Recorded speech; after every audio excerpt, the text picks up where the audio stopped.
Okay, so I guess I can talk about this thing that I used to do because now it's actually I'm not sure if the legality of it, but I don't think it's as illegal as it used to be.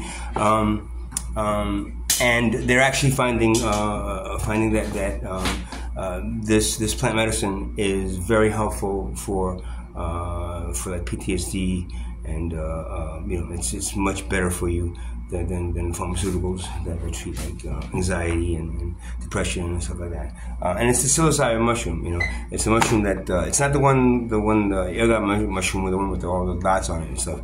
That one's a little bit. I'm not really crazy about that, but the psilocybin mushroom is amazing. That they originate from the Mayan and the South American, and they actually and also in India, I believe, because it goes on cow pasture, right? So cow dung. Because of the quality of the dung, I guess, because it needs to add a very moisture environment to grow, and I guess you got them in cow pastures. I tried some of those and those are okay, but that's also a reason I think what was it? Terence McKenna, who in the Foot of God, said that he believes that's why in India the cows are sacred, because at one point they were. And he believes that soma was a combination of psilocybin mushrooms and a few other things. And these mushrooms are very, very, very particular, very.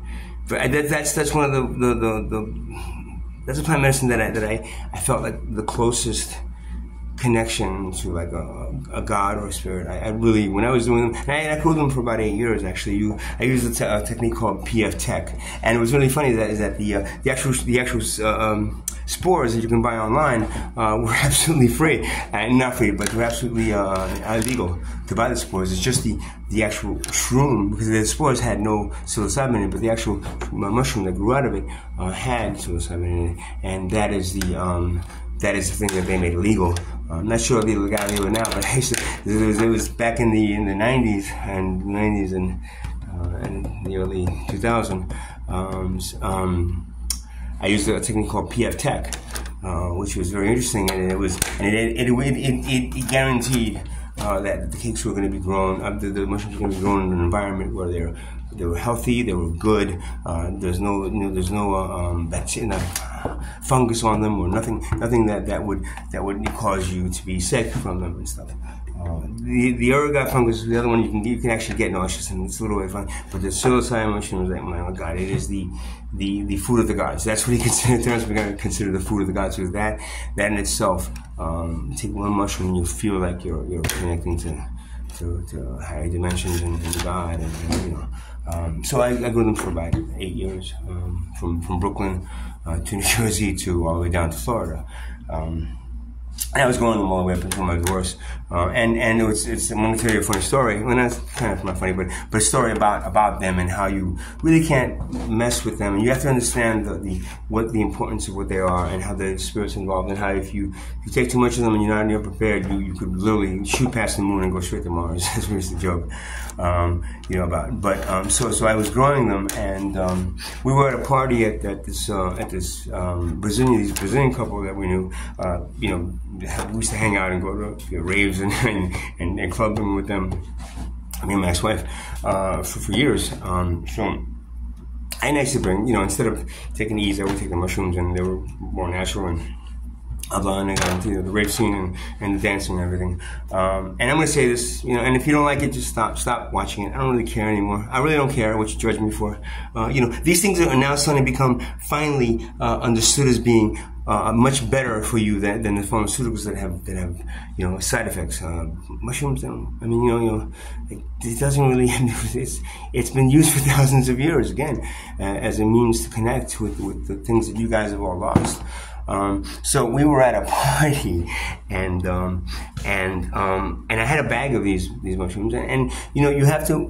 when you grow them, when you get them from the cow pastures, they can become big, and a big one can have some psilocybin. You can eat like 2 big ones, and you can be feeling good, or you can have a whole bag of big ones, and they don't have as much psilocybin as when you have them in a controlled environment, like I did using the PF Tech technique, which were cakes that were made out of brown rice powder, vermiculite, and water, that then were sterilized, and then the spores were added to the cakes, and then they grew into mushrooms. Now the mushrooms were like be this big and this big. And now what you don't know about those understand about those mushrooms is that if it's a lot of times I would pick them before they were fully grown, because they were going to get they were on a cake that was getting a little bit of fungus, and I wanted to make sure they didn't get infected or anything. So I would pick them. So we had in the bag I'd have small mushrooms and big mushrooms, right?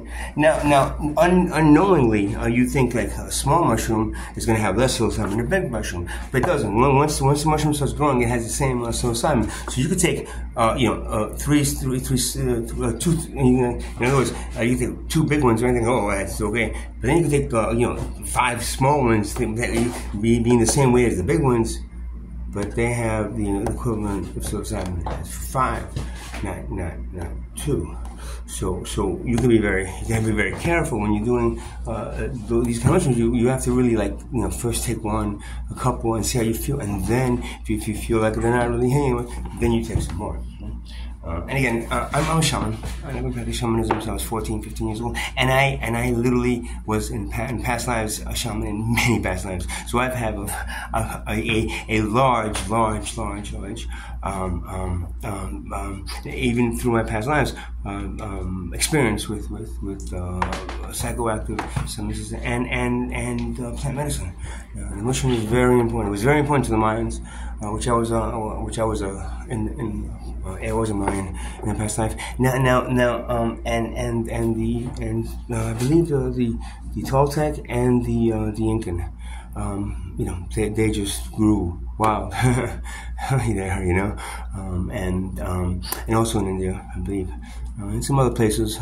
Some of them that when you don't have cows and you don't have like that environment, and the spores aren't around. The spores actually, my transplanter believes that the spores actually came on an asteroid or something that hit the planet, because they have the ability to stay alive for a very, very long time. So I was at a party, and it was me and my wife, and we would just hang out there, just bullshitting at this guy's house, so weed, whatever. And so she goes, "Oh, let me get the bag of mushrooms, because this other girl, this I forgot her name now. Shit, Gabriella, which was the couple that we used to hang out with, and I forgot his name. It's a long time ago. So her and Gabriella were talking and stuff, and they had the bag. No, let me just wait, the mushrooms. And they started eating the mushrooms as they were drinking. Now, one thing I'm telling you right now, fungus and alcohol do not mix. Some people like the feeling, but I'm telling you now, if you're gonna drink, good, and don't do mushrooms. If you're gonna do mushrooms, don't drink alcohol. Fungus and alcohol do not mix. That mushroom is given to you from God to help you understand what you are and understand everything around you and connect with your spirit guides and connect with the higher dimensions. Alcohol was made by the white man to poison you. Alcohol is made to bring you back down to reality where you go out there and work. It's not made for and you mix the two, what happens is some very bad shit. So I walked around and was hanging out with some people, and I go back and I look at the bag, and this was maybe like half ounce of really strong mushrooms, and Maxwell, she was kind of used to them, but not to the point. And when she drank, she didn't really think, and Gabriella used to drink too, and she didn't really think either. They both combined, and I think it was maybe like almost an ounce, actually. They combined 8, and when it's like take 3.5 of the normal size ones. But if there's 3.5 of the small ones, you better take less, half of that, because the small ones have the same amount of psilocybin. There was a lot of small ones in there. I came back, and almost the entire bag of mushrooms was eaten by these 2 women. Now, Gabriella was used to plant medicine, and she was like, I'm not sure what happened to that night, but now my ex-wife, I said, you took how much now? You read the whole fucking bag? What are you fucking crazy? These things are, I told you not to. I said, okay, how you feel? I said, oh no, I'm okay. I'm feeling a little weird now. I said, all right, we need to get out of here, man, because you're not going to be feeling very good. What do you? Oh yeah, I start feeling it. So I say, you guys, y'all better be careful, man. You go straight to bed and just chill for a little bit, because I'm telling you, so stop drinking, because these things are gonna hit you real hard.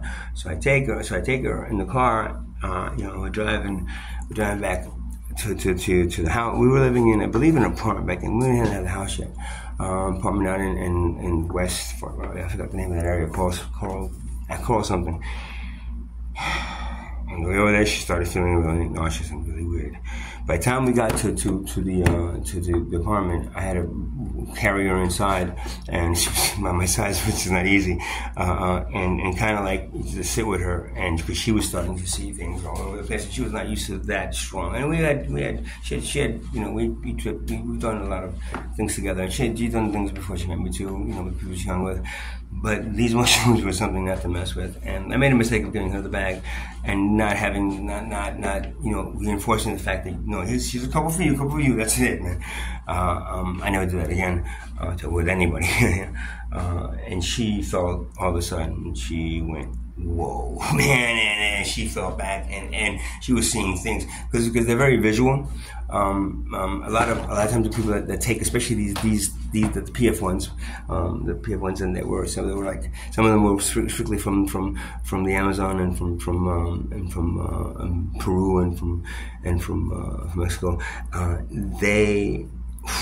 Wow, she was seeing you. What happens is you start seeing very, very like Mayan and Toltec and Incan like images and so she was seeing all that stuff, but she wasn't prepared for it. Now I've taken a good amount of them, and I went there and came back, and sometimes if I crossed that line, I had to be like, but she.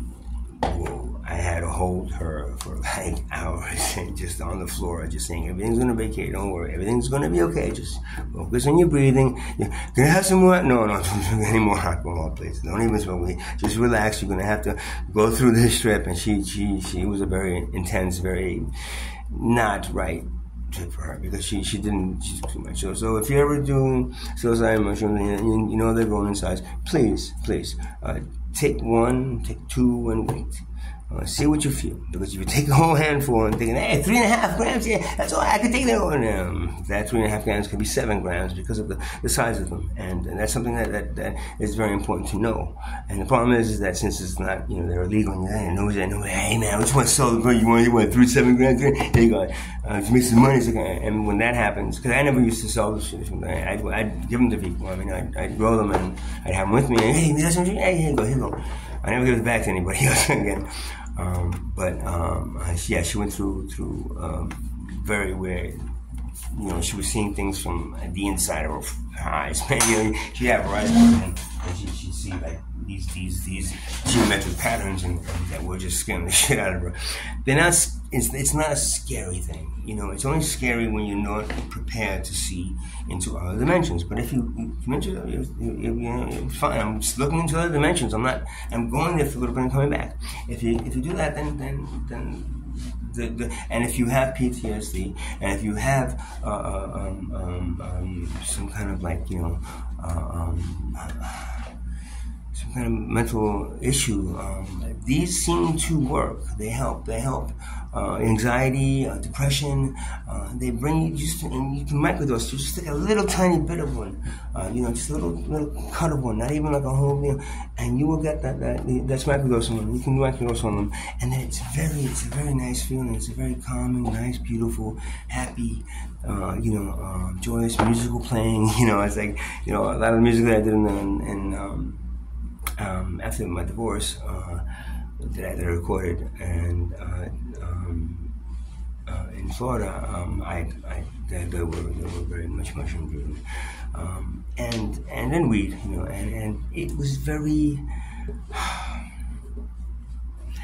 I haven't done them in a while, so I haven't grown them in years. But I don't think Barbara would not let me go in that house, that's for sure.